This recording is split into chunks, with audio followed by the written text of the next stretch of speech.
तो बिहार में एक बार फिर से पोस्टर विवाद देखने को मिल रहा है। तेज प्रताप यादव का तेजस्वी यादव से सवाल भी सामने आया। आरजेडी के पोस्टर से लालू और राबड़ी फोटो क्यों हटाई गई है? पहले अपने पोस्टर की बात करें, तब मेरे पोस्टर की बात करें। तो फिलहाल देखिए, तेज प्रताप यादव का तेजस्वी यादव से ये सवाल है। दरअसल आपकी जानकारी के लिए बता दें कि जैसे ही तेज प्रताप यादव ने अपनी पार्टी का ऐलान किया और उसके बाद से एक नया पोस्टर जारी किया अपनी पार्टी को लेकर, उसमें उनके पार्टी पोस्टर पर लालू यादव या राबड़ी देवी की तस्वीर नहीं थी। हालांकि इसको लेकर के तेज प्रताप यादव ये स्पष्ट कर चुके हैं कि क्यों इस पर उनकी तस्वीर नहीं थी।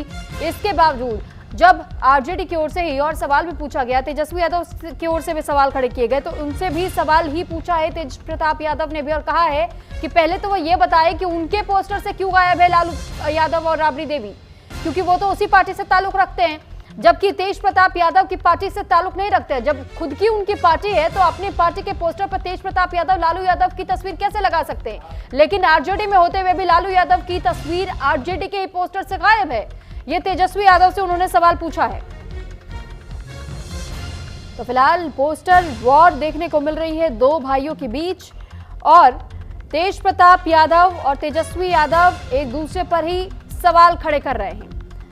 तो इस बार का बिहार विधानसभा चुनाव बेहद दिलचस्प होने जा रहा है।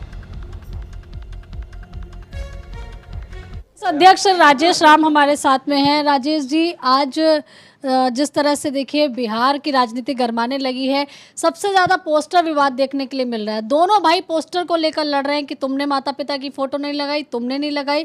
तेज प्रताप ने तेजस्वी यादव से पूछ लिया, भाई तुमने फोटो क्यों नहीं लगाई है? पोस्टर जदयू के कार्यालय में प्रधानमंत्री के लग गया।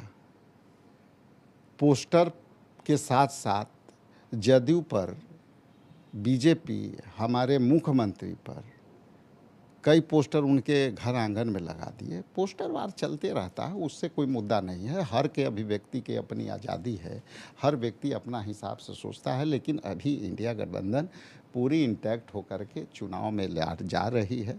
हम 243 सीट पर इंडिया गठबंधन तैयारी कर रही है। अब विषय ये है कि एकदम से चुनाव सर पर है, तो कई मुद्दे हैं जो जनहित के मुद्दे हैं। अब तक 16 जो है सीट जो है पुले गिरे। आज नीतीश कुमार के क्षेत्र में, आपका सवाल नीतीश कुमार जी के क्षेत्र में पुल गिरी, उस पर भी होना चाहिए था। और पोस्टर प्रधानमंत्री का जदयू कार्यालय में लगा, तो वो भी सवाल होना चाहिए। लेकिन हम उसका नुकसान तो होगा ना सर। अगर मान लीजिए परिवार के दो भाई बहन सब लड़ने लगेंगे तो नुकसान तो इंडिया अलायंस को ही होगा ना सर। देखिए, कहाँ से इंडिया गठबंधन मजबूत होगी हम लोग को सब पता है, हम उस पर काम कर रहे हैं। इंडिया गठबंधन मजबूती से आगे बढ़ी है और आने वाला सरकार में जो है इंडिया गठबंधन के बनेगी और वर्तमान सरकार बाहर जाएगी। बीजेपी कह रही है कि हम तो फायदा लेंगे इस चीज का, परिवार में तो लड़ाई इनकी जितनी होगी उतना ज्यादा फायदा हमें मिलेगा। वो इसी सब चीज़ के फायदा को ढूंढते हैं। विकास तो किया नहीं है। 11 साल में 2 करोड़ नौकरियां तो मिली नहीं है। बेरोजगारी के बात तो करेंगे नहीं। उद्योग धंधे जो बंद हैं उस पर बात करेंगे नहीं। चीनी मिल के चाय जो चालू करा करके चाय पीने वाले हैं, वो चाय वो बंद कर दिया, अपना खुद चाय पी नहीं रहे हैं। तो मैं स्पष्ट कह दूं कि उनको खुशी इसी में होती है कि देश बटे, बिहार बटे, बिहार के मुद्दे पर बात ना हो, जनहित के मुद्दे पर बात ना हो, पलायन पर बात ना हो, बेरोजगारी पर बात ना हो, किसी तरह से जो है देश में जैसे आपस में फूट डालो और राज करो वाला नीति पर चलते हैं, जो कि ये फेल करेंगे।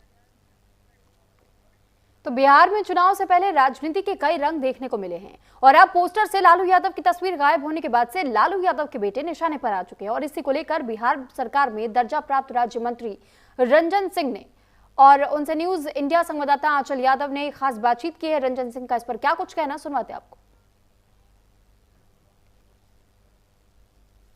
राज्य मंत्री राजन सिंह हमारे साथ है। राजन जी, बिहार में इलेक्शन है लेकिन जुबानी जंग तेज हो गई है। हम देख रहे हैं कि जो तेज प्रताप की पार्टी है, पोस्टर लगाए गए, उसमें कह सकते हैं कि माता पिता राबड़ी और लालू को नहीं दिखाया गया। तो उसका उन्होंने कोई रीज़न दिया कि पार्टियों के कुछ गाइडलाइन की वजह से नहीं दिखाया गया, लेकिन उन्होंने मीडिया से बात करते हुए कहा कि भैया तेजस्वी यादव से तो पूछिए, उन्होंने माता पिता को पोस्टर से क्यों गायब किया हुआ है। बड़ा दुख का बात है कि जिस आदरणीय लालू यादव जी ने इतना बड़ा साम्राज्य खड़ा किया, जिसके वजह से उनका नाम जिस परिवार के लिए चारा घोटाला में आया, परिवार के लिए अलग तरीके से वो जेल काटे, परिवार के लिए उन्होंने कष्ट सहा, जेल में गए, आज उनके बच्चे आज पिता माता का ही नाम गायब कर दे रहे हैं, चाहे वो तेज प्रताप जी हों चाहे तेजस्वी जी हों। और स्पष्ट है कि मैं तो लालू जी को सुझाव देना चाहूँगा, बिहार राज्य किन्नर कल्याण बोर्ड का सदस्य होने के नाते, एक सरकार का प्रतिनिधि होने के नाते और किन्नर समाज का प्रतिनिधि होने के नाते, कि लालू जी को बड़ा दिल रखते हुए, क्योंकि वो शोषित और पिछड़ों के बड़े नेता हैं, कि इस तरीके की औलाद को त्याग कर उन्हें अपना वारिस किसी किन्नर समुदाय के व्यक्ति को बनाना चाहिए, ताकि उनकी बात, उनकी विचारधारा आगे तक पहुंचे। बताइए, जिस पुत्र के लिए, जिस परिवार के लिए उन्होंने इतना पाप किया, आज वही पुत्र उन लोगों को फोटो में जगह नहीं दे रहे, उनको अपनी पार्टी में नेता मानने को तैयार नहीं है। लेकिन आपको लग रहा है कि इसका फ़ायदा बीजेपी को होगा, इसका फ़ायदा एनडीए को होगा? क्योंकि लगातार बीजेपी के नेता कह रहे हैं कि जैसे अन्य राज्यों में चुनाव हुए हैं, वहाँ पर विपक्ष के नेताओं की जो जुबानी बयान रहते हैं, जो कि विवादित बन जाते हैं, उसका फ़ायदा हमें मिला है। इसी तरीके से अगर यहाँ पर परिवार में भिड़ंत चलती रहेगी तो हमें इसका फ़ायदा होगा, एनडीए को फ़ायदा होगा। बिहार के करोड़ों लोगों की आशा है कि परिवारवाद का खात्मा हो, परिवारवाद का अंत हो, और ये परिवारवाद का अंत होगा। 25 के बाद इस परिवार का नाम निशान नहीं रहने वाला राजनीति में। और स्पष्ट तौर पर जो परिवारवाद की राजनीति की, जिन्होंने बिहार को लूटा खसूटा, उन लोगों का अंत होगा। और बिहार में फिर से एक बार देखिएगा, 2025 में आदरणीय नरेंद्र मोदी और नीतीश जी के नेतृत्व में बिहार के अंदर में एक बड़ी प्रचंड बहुमत से एनडीए की सरकार बनेगी, जिसमें गरीब, शोषित, पिछड़े और विशेषकर हमारे किन्नर समुदाय के लोगों के लिए इसमें बड़ी योजनाएं शामिल होंगी। और आने वाले दिनों में हम लोग तो बल्कि विपक्ष को भी ये सुझाव देना चाहते हैं कि उन लोगों की पार्टियों को कहीं ना कहीं किन्नर लोगों का ही श्राप लगाया, क्योंकि विपक्ष ने 60-70 वर्ष इस देश पर राज किया, लेकिन किन्नर समुदाय के लिए कुछ नहीं किया। और इसीलिए किन्नर समुदाय का उनको 2014 के बाद ऐसा श्राप लग रहा है कि उनका खाता तक नहीं खुल रहा है। तो इसीलिए स्पष्ट तौर पे हम लोग कह रहे हैं कि इन लोगों को, किन्नर लोगों को टिकट देना चाहिए, ताकि इनकी पार्टी के ऊपर से जो किन्नर लोगों का श्राप है वो कम हो। और हो सकता है कि कम से कम ये लोग विपक्ष में बैठने की तो भूमिका में आ जाए। नहीं तो अगर ये लोग किन्नर लोगों को अधिकार और अपनी पार्टी में टिकट नहीं देंगे तो आप लोग विश्वास से देखिएगा, इस बार इस चुनाव में इन लोगों का सत्यानाश होना एकदम